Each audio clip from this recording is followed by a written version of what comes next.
বাংলাদেশের প্রান্তিক জনপদ থেকে শুরু করে পৃথিবীর বিভিন্ন প্রান্তে ঠিক এই মুহূর্তে কি ঘটছে তা নিয়ে আয়োজন এখন চারদিক। পুরো আয়োজনে আপনাদের সঙ্গে আছি মুজাহিদ শুভ। অন্তর্বর্তী সরকারের মেয়াদ ২ বছর হতে পারে বলে মত দিয়েছেন সংবাদপত্রের সম্পাদকরা। যমুনায় প্রধান উপদেষ্টা ডক্টর ইউনূসের সঙ্গে বৈঠকে তারা এ প্রস্তাব দেন। জাতীয় ঐক্যের স্বার্থে নির্বাচন কমিশন সহ রাষ্ট্রের সব সংস্থা ও প্রতিষ্ঠানকে সংস্কারের প্রস্তাব দিয়েছেন তারা।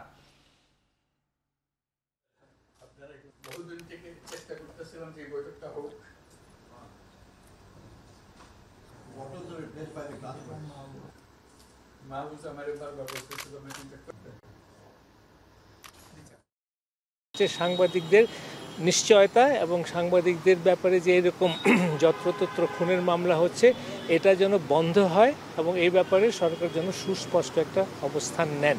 সাংবাদিকদের যদি কোনো রকম দোষ থাকে, তারা যদি দুর্নীতির কারণে থাকে, তাদের সঙ্গে আলাদা মামলা হবে, কিন্তু এইভাবে যেন না হয়। আমরা এটাও বলেছি যে আমরা এই সরকারের কাছ থেকে কতগুলো গুরুত্বপূর্ণ সংস্কার আমরা আশা করছি।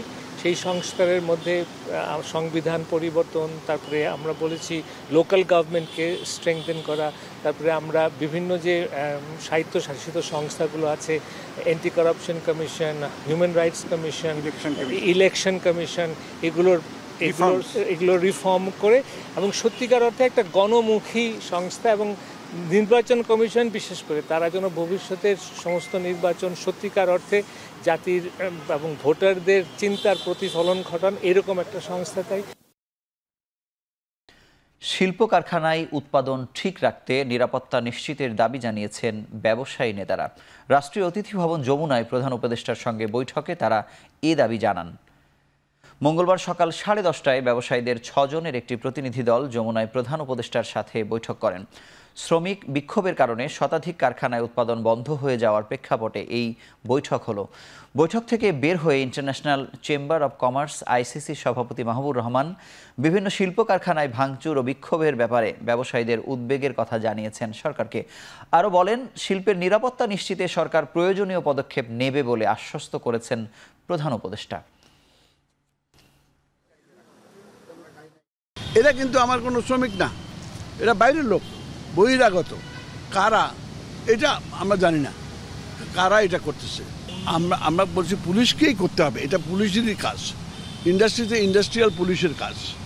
তারপরে এদেরকে সাহায্য করার জন্য কোনো বিশেষ সময়ে বিজিবি, আর্মি বিশেষ সময়ের জন্য আসে, এটা তো ওদের ফাংশন না। তো কিন্তু পুলিশ, ওই র্যাব, এদেরকে অবশ্যই রিঅর্গানাইজ করতে। যমুনায় প্রধান উপদেষ্টার সঙ্গে সম্পাদকদের বৈঠক শেষে ব্রিফ করেন প্রেস সচিব শফিকুল আলম। জানান, গণমাধ্যম নিয়ে যত কালা কানুন আছে সেসব বাতিল বা সংশোধন হবে। এ সময় প্রধান উপদেষ্টার সঙ্গে সম্পাদক ও ব্যবসায়ীদের বৈঠকের বিস্তারিত তুলে ধরেন প্রেস সচিব। মাননীয় প্রধান উপদেষ্টা ইউএইর আমিরকে, ইউএইর প্রেসিডেন্টকে অনুরোধ করেছিলেন তাদেরকে যেন ক্ষমা করে দেওয়া হয়। 20 জন এডিটরের সাথে কথা বলেছেন। আউটকাম ছিল যে তারা জানতে চাচ্ছে, তারা সবাই ওনাকে বলছেন যে যৌক্তিক সময়ে যাতে ওনারা থাকেন, মিনিমাম 2 বছর বা 2 বছর একটু কম যাতে এই গভর্নমেন্টের মেয়াদ হয়।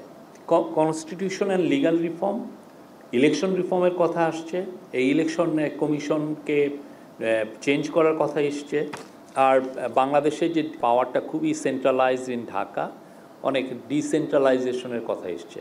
তারা বলেছেন দেশের জাতীয় ঐক্য খুবই প্রয়োজন, যাতে এই রিফর্মগুলো খুব ভালোভাবে সুসংহতভাবে করা যায়। বাংলাদেশের ছাত্র আন্দোলনে সংহতি জানিয়ে বিক্ষোভের জেরে সাজাপ্রাপ্ত 57 বাংলাদেশিকে সাধারণ ক্ষমা করেছে আমিরাতের রাষ্ট্রপতি। এ ঘটনায় প্রবাসীদের ছাড়া পাওয়া বাংলাদেশের কূটনৈতিক সফলতা উল্লেখ করে পররাষ্ট্র উপদেষ্টা তৌহিদ হোসেন বলেন, আমরা চাই প্রবাসীরা যেন কোনোভাবেই ভোগান্তিতে না পড়ে, বিদেশে যাবার পরও যেন কোনো সমস্যা না হয় সেটাও চেষ্টা করা হবে। চলতি মাসের মাঝামাঝিতে ডোনাল্ড লু এর নেতৃত্বে একটি প্রতিনিধি দল বাংলাদেশ সফর করার কথা রয়েছে। আমরা চাই যে আমাদের প্রবাসী যারা আছেন তারা যেন কোনো ধরনের সাফার না করেন। একটা কথা আমি সবসময় বলেছি যে তাদের অনেক সমস্যা কিন্তু আমরা ঢাকা থেকেই তৈরি করে দিই। আমরা চাইবো যে ঢাকা থেকে যেন কম সমস্যা নিয়ে তারা যেতে পারেন। আসলে এন্টায়ার গ্যামাউন্ট অফ বাইলেটারাল রিলেশনস যেটা মার্কিন যুক্তরাষ্ট্রের সাথে আছে তার সবগুলি বিষয় নিয়ে আলাপ হবে। প্রথমের জন্য আসছেন অবশ্য তার টিমটা কিন্তু থেকে যাবে এরপরেও। তো আমরা চেষ্টা করবো যে যেসব বিষয় আমাদের দ্বিপাক্ষিক সম্পর্কের ক্ষেত্রে আছে সেগুলিকে যতটুকু আগায় নিয়ে যাওয়া যায়। এখন চারদিকে নিচ্ছি ছোট্ট একটি বিরতি, ফিরছি কিছুক্ষণ পরে।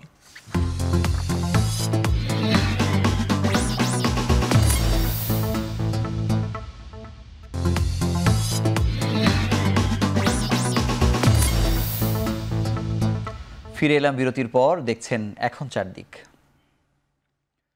গেল এক মাসের আন্দোলনে ক্ষতিগ্রস্তদের জন্য ৩,০০০ কোটি টাকার সহজ শর্তে ঋণ দেয়া হবে বলে জানিয়েছেন শ্রম উপদেষ্টা আসিফ মাহমুদ সজীব ভুঁইয়া।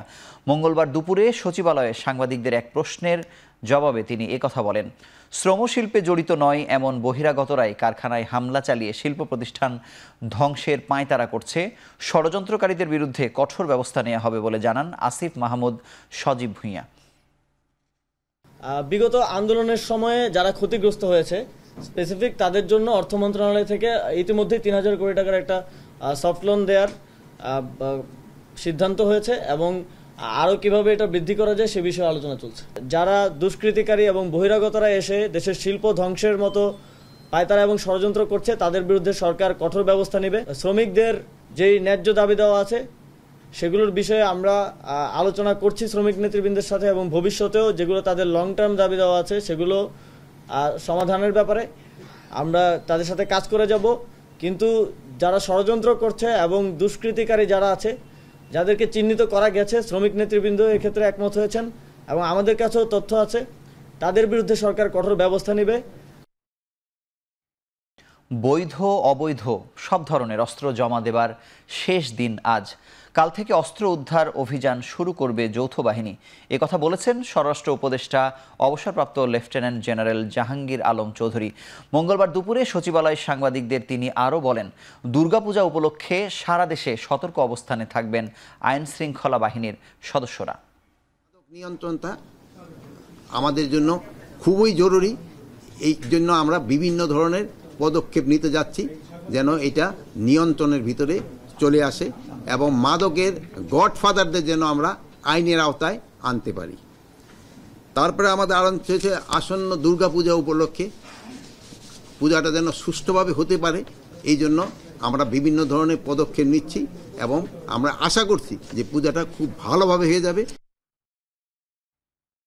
অন্তর্বর্তী সরকারের কাছে বিডিআর বিদ্রোহের সব ধোঁয়াশা দূর করার দাবি জানিয়ে বিএনপির স্থায়ী কমিটির সদস্য অবসরপ্রাপ্ত মেজর হাফিজউদ্দিন আহমেদ বলেন, সঠিক তদন্ত হলে এ ঘটনায় নিহতের সংখ্যা আরও বৃদ্ধি হতে পারে।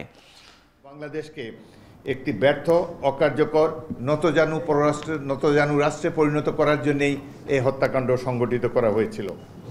এতে জড়িত ছিল বিদেশি ষড়যন্ত্রের অংশ হিসাবে বেশ কিছু ব্যক্তি সুপরিকল্পিতভাবে ফ্যাসিস্ট হাসিনার মদদে এই হত্যাকাণ্ড ঘটিয়েছিল বলে জনমনে বিশ্বাস রয়েছে। বর্তমান সরকার যেভাবে এই তদন্ত এবং পুনর্বিচারের উদ্যোগ গ্রহণ করেছে, এটি যাতে সঠিকভাবে কার্যক্রম পরিচালনা করতে পারে, আমরা বিএনপির তরফ থেকে তাদেরকে সর্বতভাবে সাহায্য সহযোগিতা করব।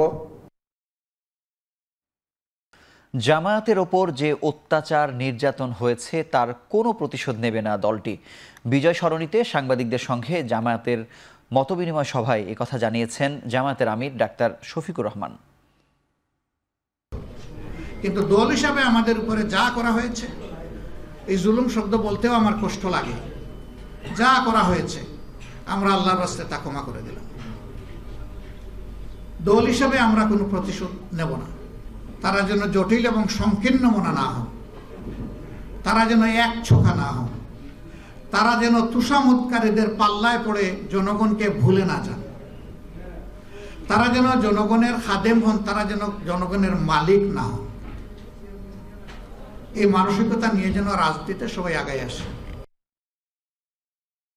জ্বালানি চুক্তিগুলোর অনিয়ম খতিয়ে দেখবে শ্বেতপত্র কমিটি। দেখা হবে শিক্ষা, স্বাস্থ্য, ব্যাংকিং সেক্টর, মেগা প্রকল্প ও বিভিন্ন আর্থিক খাত। মঙ্গলবার রাজধানীর শেরেবাংলা নগর পরিকল্পনা কমিশনে শ্বেতপত্র কমিটির দ্বিতীয় সভা শেষে কথা বলেন কমিটির প্রধান ডক্টর দেবপ্রিয় ভট্টাচার্য। তিনি জানান, বৃহস্পতিবার বিভিন্ন দেশে অবস্থানরত বিশিষ্টজনদের কথা বলবে শ্বেতপত্র কমিটি। শ্বেতপত্রের লক্ষ্য উদ্দেশ্য কী হবে তা পর্যালোচনা করতেই দ্বিতীয়বারের মতো বৈঠকে বসে কমিটি। কমিটির কাছে কি কি তথ্য উপাত্ত রয়েছে তা নিয়ে আলোচনা হয়েছে। দেবপ্রিয় ভট্টাচার্য জানান, আগামী 2 মাসের মধ্যে কিভাবে সিদ্ধান্ত নেওয়া হবে সেটা নিয়েও আলোচনা হয়েছে। বিভিন্ন চুক্তি নিয়ে আমরা যদি আমাদের কাছে লভ্য হয় আমরা এটা নিঃসন্দেহে এগুলো দেখব। এটা বিশেষ করে আপনার জ্বালানি খাতের জন্য এটা চিন্তা করা হয়েছে। এটার ভিতরে খাতওয়ারি বিভিন্ন শিক্ষা স্বাস্থ্য থেকে আরম্ভ করে জ্বালানি খাত ইত্যাদি আলোচনার ভিতরে আছে। আবার কিছু প্রাতিষ্ঠানিক ব্যাপারও আছে, সেটা হলো ব্যাংকিং খাতের আলোচনা আছে, অর্থ আহরণের কর আহরণের ব্যাপার আছে, একই রকমভাবে পাচারকৃত অর্থ নিয়ে আলোচনা আছে, মেগা প্রজেক্ট নিয়ে আলোচনা আছে, দারিদ্র্য বিমোচন, আমাদের অসাম্য, বিভিন্ন আমাদের বৈষম্যের আলোচনা, সেগুলিও ভঙ্গুরতা, এগুলি নিয়েও আলোচনা হবে। রূপপুর পারমাণবিক বিদ্যুৎ কেন্দ্রের দুর্নীতির অনুসন্ধান চেয়ে রিট হয়েছে উচ্চ আদালতে। মঙ্গলবার রিট দায়ের করেন এনডিএম এর চেয়ারম্যান ববি হাজ্জাজ। জানান, রূপপুর প্রকল্পের দুর্নীতির অনুসন্ধান চেয়ে দুদকে আবেদন করেছিলেন তারা। দুদক এ বিষয়ে কোনো পদক্ষেপ না নেয়ায় আদালতের দ্বারস্থ হয়েছেন তারা। গেল 17 আগস্ট গ্লোবাল ডিফেন্স কর্পের প্রতিবেদনে বলা হয়, রূপপুর পারমাণবিক বিদ্যুৎ কেন্দ্র থেকে $500 কোটি বেশি আত্মসাৎ করেছেন শেখ হাসিনা। প্রতিবেদনে উল্লেখ করা হয়, শেখ হাসিনা ও তার পরিবারের সদস্যরা রাশিয়ান রোসাটমের কাছ থেকে সোভিয়েত আমলের পারমাণবিক চুল্লি কিনতে $5 বিলিয়ন বেশি অর্থ আত্মসাৎ করেন। বিদ্যুৎ কেন্দ্রটির নির্মাণ ব্যয় $12.65 বিলিয়ন। মালয়েশিয়ার ব্যাংকে রক্ষিত বিভিন্ন রাশিয়ান স্ল্যাশ ফান্ড থেকে এই $5 বিলিয়ন বিভিন্ন ব্যাংকে স্থানান্তরে শেখ হাসিনাকে সহায়তা করেছিল প্রকল্প বাস্তবায়নকারী সংস্থা রোসাটম, যাতে মধ্যস্থতা করেন সজীব ওয়াজেদ জয় ও ভাগ্নি টিউলিপ সিদ্দিক।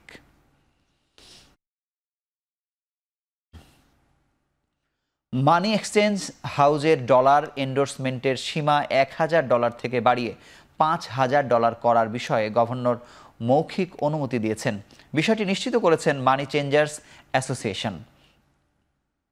এনআইডির এগেনস্টে আমরা ভাসমান যে মুদ্রাগুলো আছে সেগুলো আমরা ক্রয় করতে পারবো, কারণ এটা একটা ডকুমেন্ট হিসাবে থেকে যাবে। পাসপোর্ট নাই, হয়তো বাসায় রেমিটান্স বাইরে আসলো, বাসায় রেখে গেলেন, তার কারেন্সিগুলা আসলো, তার মিসেস আসলো বা তার ছেলে আসলো বা তার বাবা আসলো, পাসপোর্ট নিয়ে আসতে পারবে না। তাহলে আমি কিসের ভিত্তিতে কিনবো? I have documents, I want to documents. সেই ক্ষেত্রে আমরা এনআইডির কথাটা বলেছি, উনি অ্যাপ্রুভ করেছেন। ডকুমেন্টস হিসাবে এনআইডিটা এটা আমাদের 2015 সাল থেকে অনলাইন হওয়ার শুরু থেকে আমাদের চাহিদা ছিল, সেটা আজকে বাস্তবে রূপ নিয়েছে। এখন চারদিকে নিচ্ছি আরও একটি ছোট্ট বিরতি, ফিরছি কিছুক্ষণ পরেই।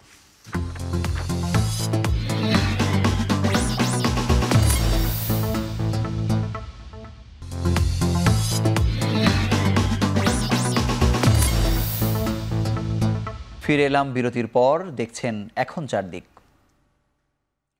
রাজ্য জুড়ে বিক্ষোভ আর বিতর্কের মুখে অবশেষে ধর্ষণের সর্বোচ্চ শাস্তি মৃত্যুদণ্ডের বিধান রেখে পশ্চিমবঙ্গের বিধানসভায় পাশ হলো বহুল আলোচিত অপরাজিতা বিল 2024।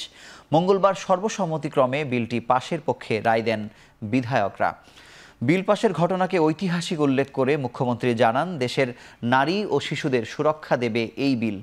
আর জি কর হাসপাতালে সংগঠিত অপরাধে জড়িতদেরও সর্বোচ্চ শাস্তি নিশ্চিত করা হবে।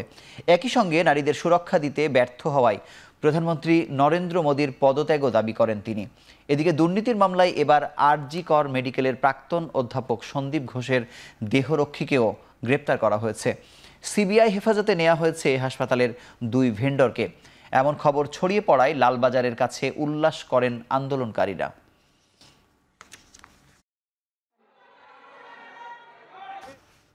শেষ করছি এখন চারদিক। সঙ্গে থাকার জন্য ধন্যবাদ। শুভ অপরাহ্ন।